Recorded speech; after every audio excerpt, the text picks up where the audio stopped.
नमस्कार, कसे आहात तुम्ही सगळे? फार वर्षापूर्वीची गोष्ट आहे की जेव्हा मी इंग्लंडला जायला निघालेलो होतो आणि विमानामध्ये पोचलो ब्रिटिश एअरवेजच्या आणि जरा बॅग बिग ठेवली आणि थोडासा सेटल होत होतो. तेवढ्यात शेजारी माझा एक शाळकरी मित्र आला. अगदी हुशार, उच्च पदस्थ, परदेशामध्ये स्थायिक झालेला. आणि त्याला माझ्याकडं बघून धक्का बसला. पहिली गोष्ट म्हणजे नंद्या लेले. माझं नाव सुनंदन जरी असलं तरी सगळे मित्र मला नंदू किंवा नंद्या नावाने ओळखतात. आणि त्यामुळे तो म्हणला की हा नंद्या लेले विमानात कसा काय? पहिला धक्का. त्याच्याही पेक्षा मोठा धक्का असा होता की मी त्या फ्लाईटमध्ये बिझनेस क्लासमध्ये होतो. खोटं कशाला सांगू तुम्हाला, बिझनेस क्लास वगैरे मला अजिबात परवडत नाही. त्यावेळेला ब्रिटिश एअरवेजचं पुण्यामध्ये ऑफिस होतं आणि गद्रे नावाचे माझे सिनियर मित्र, स्नेही गद्रे काका त्यांना आम्ही प्रेमाने म्हणायचो, ते त्यावेळेला पुण्याचं ऑफिस सांभाळायचे. त्यांचा वट होता. त्यांनी काय रिक्वेस्ट केली मला खरंच माहीत नाही, परंतु त्या मुंबई लंडन विमान प्रवासामध्ये मला अपग्रेड करण्यात आलेलं होतं इकॉनॉमी क्लासमधनं बिझनेस क्लासमध्ये. आणि शाळेमधला हा साधा मुलगा, साधं थोडं क्रिकेट खेळायचा, थोडा नाटकामध्ये वक्तृत्वामध्ये करायचा, पण अभ्यासात काही हुशार नव्हता हे त्या मित्राला पक्क माहिती होतं. त्यामुळे त्याला तो धक्का बसला होता की विमानात कसा काय आणि ब्रिटिश एअरवेजच्या बिझनेस क्लासमध्ये कसं काय. त्याच्या चेहऱ्यावरचं प्रश्नचिन्ह मला खूप समाधान देऊन गेलं आणि मी मनातल्या मनात हसायला लागलो. तो म्हणला, काय रे इकडं कसं काय? मी म्हणलं, अरे जरा ऑफिसच्या कामासाठी चाललेलो आहे. कारण मला हे पक्क कळलेलं होतं की मी पत्रकार आहे वगैरे, त्याला अजिबात काय माहिती नव्हती. मग म्हणलं जरा त्याची फिरकी घेऊया. तो म्हणला, काय करायला चालला आहे? अरे म्हणलं, मी जनता सहकारी बँकेत आहे, वसुली क्लार्क आहे. एका माणसानी आमचं घेतलेलं कर्ज डुबवलं आहे, त्यामुळे ऑफिसनी मला लंडनला जाऊन ते वसुली करण्याच्यासाठी पाठवलेलं आहे. त्याला ही गोष्ट मनोमन पटली की ह्याची लायकीच ही आहे, हा वसुली क्लार्कचंच काम करू शकतो. आणि तो थोडासा मनातनं समाधानी झाला की त्याला जो धक्का बसलेला होता की त्याच्यासारखा मी सुद्धा उच्च पदस्थ वगैरे झालो का काय, ब्रिटिश एअरवेजच्या बिझनेस क्लासमध्ये जाण्या इतपत माझी ऐपत झाली की काय. आणि त्याला मस्त तो गुगली पडला. जास्त काही आमच्या गप्पा झाल्या नाहीत. आणि त्याच्यानंतर लंडनला पोचल्यानंतर तो पुढं अमेरिकेला गेला आणि मी माझ्या पत्रकारितेच्या कामाला गेलो. गंमत अशी झाली की नंतर जेव्हा आमच्या शाळेच्या ग्रुपमध्ये त्यांनी काहीतरी टाकलं की अरे सुनंदन लेले भेटलेला होता आणि मला माहिती नाही तो एका बँकेमध्ये वसुली क्लार्क आहे, तेव्हा मग बाकीच्या मित्रांनी त्याची व्यवस्थित झापडून फिरकी घेतली की अरे तुला काही अक्कल आहे का, तो पत्रकार आहे वगैरे वगैरे. आज हा किस्सा आठवड्याचं कारण असं आहे की विमान प्रवास म्हणा, हॉटेलमध्ये राहणं म्हणा, हे सगळ्या बऱ्याच जणांच्या मनामध्ये ही शंका असते की सुनंदन लेले एवढ्या दौऱ्यावर जातो कसा, खर्च भागवतो कसा. अगदी तुम्हाला प्रांजळपणे कबूल करतो, कित्येक टूर्स मी केलेले आहेत, क्लोज टू आता 100 परदेश प्रवास माझे होत आलेले आहेत. मला आजही सांगता येणार नाही की हे जमून कसं आलं. मी एवढा श्रीमंत नक्कीच नाही आहे, 100% नाही आहे, प्रांजळपणे तुम्हाला कबुली देतो. त्याचबरोबर पत्रकार म्हणून मला ज्या असाइनमेंट मिळतात त्याच्यातसुद्धा हे भागवणं हे महामुश्किलीचं काम आहे. परंतु समाव एक जिक्सॉ पझल जसं जमून येतं तसं माझ्या आयुष्यात सगळ्या गोष्टी या क्रिकेट देवाच्या कृपेने जमून आलेल्या आहेत. परदेशामधले मित्र आहेत, इथले काही सहकारी आहेत, गद्रे काकांचं जसं मी उदाहरण दिलं, जे मला खूप मदत करतात. टुरिझम ऑस्ट्रेलियाचा निशान काशीकर आहे, तो मला मदत करतो. केसरी टूर्सचा हिमांशू पाटील मला मदत करतो. अहो किती जणांची नावं घेऊ, कारण त्यांच्या ह्या सहकार्यामुळे मला परदेशी प्रवास करणं सह्य होतं.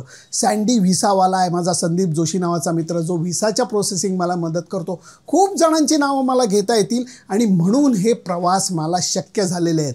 आजच्या या बोलण्याचा मुद्दा हाच आहे की परदेशात जाणं पूर्वीच्या तुलनेमध्ये आता खूप अवघड झालेलं आहे. एका अर्थाने खूप सोपं झालेलं आहे. एक काळ असा होता की जेव्हा श्रीमंत घरातलीच लोकं परदेशात जाऊ शकायची. आता घराघरातली मुलं IT मुळे परदेशात गेलेली दिसतात. खूप आनंद होतो त्याचा, पण म्हणून परदेश प्रवास करणं हे सोपं राहिलं आहे असं मात्र म्हणता येत नाही. खास करून कोविड महामारीनंतरच्या काळामध्ये तर गोष्टी खूप बदललेल्या आहेत. विमानाची तिकीटं 1.5 ते 1.25 पटीने महाग झालेली आहेत. त्याचबरोबर राहण्याचा खर्च झपाट्यानं वाढलेला आहे. आत्ता मी वर्ल्ड टेस्ट चॅम्पियनशिपची फायनल कव्हर करायला इंग्लंडमध्ये गेलेलो होतो. आयबीस नावाची एक चेन आहे, ज्याला बिझनेस हॉटेल चेन म्हटलं जातं, की तुम्हाला नॉर्मल राहणं असतं, छोटी रूम असते, कॉन्टिनेंटल ब्रेकफास्ट दिला तर असतो, नाहीतर तेवढासुद्धा नसतो, साधं हॉटेल असतं. आणि तरीही या साध्या हॉटेलचा सुद्धा लंडनमध्ये एका दिवशीच्या राहण्याच्या खोलीचा दर हा 260 ते 270 पाऊंड होता, म्हणजे 25 ते 27 हजार रुपये पर नाईट पर रूम. विचार करा तुम्ही, राहणं शक्य होईल की काय. त्यामुळे हे जे फॅन्स आहेत, ज्यांना ग्राउंडवरती येऊन मॅच बघायची हौस असते, त्यांच्याकरता या सगळ्या गोष्टी दिवसेंदिवस खूप कठीण होत चाललेल्या आहेत. आणि त्याच्यामध्ये उपाय एकच असतो, तुम्हाला थोडेसे पैसे सेव्ह करता येतात राहण्याच्या बाबतीत, कारण एअरबीएनबी, होमस्टेसारखे बेड अँड ब्रेकफास्टसारखे पर्याय उपलब्ध आहेत. विमान प्रवासाला तसा पर्याय काही नाही आहे. ह्याच्यामध्ये सेविंग एकाच बाबतीत होऊ शकतं, ते म्हणजे तुम्ही ॲडव्हान्स बुकिंग केलं तर 3, 4, 5, 6 महिने ॲडव्हान्स बुकिंग केलं तर कदाचित तुम्हाला बेटर डील्स मिळतील. परंतु जे क्रिकेट फॅन्स आहेत त्यांच्या नशिबी हे सुख नाही. जे ऑलिम्पिक स्पोर्ट्सचे फॅन आहेत त्यांच्या नशिबी हे सुख थोडंसं आहे, कारण ऑलिम्पिक पॅरिसमध्ये 2024 साली होणारे, जुलै महिन्यात होणारे, आणि तरी त्याची सर्व तयारी पूर्ण झालेली आहे. त्याचबरोबर त्याच्या तिकिटाची विक्री 2 वर्षापूर्वी चालू झालेली आहे. त्यामुळे प्लॅन्स करायला, विमान प्रवासाचे प्लॅन करायला, राहायचे प्लॅन्स करायला, या सगळ्या गोष्टीला रसिकांना वेळ मिळतो आणि मग थोडेसे पैसे वाचू शकतात. क्रिकेट फॅन्सच्या नशिबी हे सुख नाही. खास करून ICC, एशियन काउन्सिल आणि BCCIच्या फॅन्सच्या नशिबी हे सुख नाही.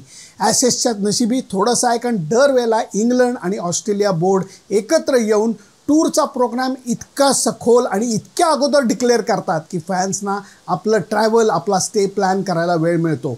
ICCचं उदाहरण घ्या.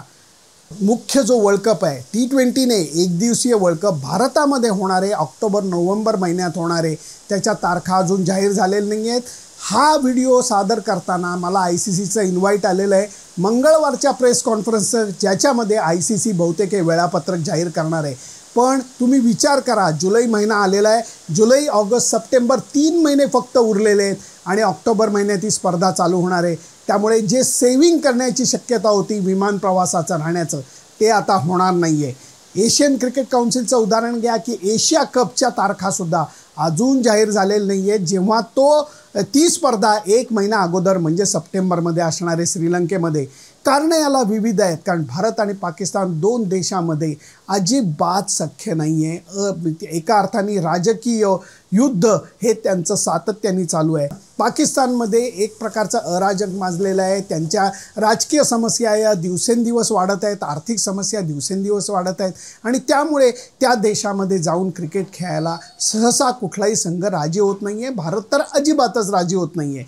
मग होस्ट हे पाकिस्तान असताना मॅचेस तिथं होत नाहीत म्हणून पाकिस्तान क्रिकेट बोर्ड रुसून बसलं होतं, जे मला वाटतं अगदीच ग्राह्य आहे. आणि त्याच्यानंतर बोर्डाची मागितलेली परमिशन पाकिस्तान क्रिकेटचे जे राजकीय लोक आहेत त्यांनी मंजूर करणे, सरकारने मंजूर करणे, आणि मग पुढे जाणं, हा प्रवास याला खूप वेळ गेलेला आहे. आता तिकडचे जे अध्यक्ष होते नजम सिटी, त्यांनीच राजीनामा दिलेला आहे, नवीन अजून अध्यक्ष नेमायचा बाकी आहे, आणि म्हणून एशिया कपच्या तारखा या अजूनही पक्क्या झालेल्या नाही आहेत.